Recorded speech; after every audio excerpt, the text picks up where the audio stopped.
tere, mina olen Karro. Ja te vaatate ÜÜ nädala infokirja.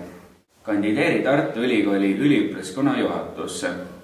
Kandideerimine kestab 31. märtsini ja lisainfot saab ÜÜ kodulehelt. Samuti käib ka kandideerimine Tartu Ülikooli üliõpilaskonna esindajaks Eesti Üliõpilaskondade Liidus. Kandideerimine 10. aprillini, lisainfo samuti ÜÜ kodulehel. Seminar arhitektuurikeele perifeeria. Semiosal ongi 4. seminaris on lektoriks arhitekt Urmo Mets, kes kõneleb ruumi tähenduslikkusest ehk informatsiooni materialiseerumisest arhitektuuris. Seminar toimub kolmapäeval 30. märtsil kell 19 peahoone ruumis 22. Täpsemalt vaata semiosalang.blogspot.com. Fotokonkurss Kultuur Tartus tudengi silmade läbi saab läbi 7. aprillil. Kõik kiirustage, tehke pilti ja lisainfot saate konkursi kohta Tartu Ülikooli kunstimuuseumi kodulehelt.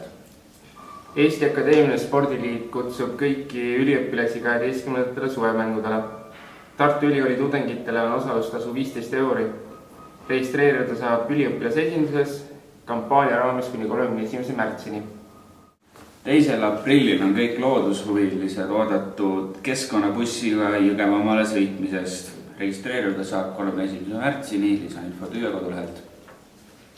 30. 31. märtsil ja 1. aprillil toimuvad rahvusvahelise sinoloogi Deborah Sommeri loengud Tartu Ülikoolis. Need on inglise keeles ja on avatud kõikidele. Lisainfo üliõpilase esinduse kodulehel.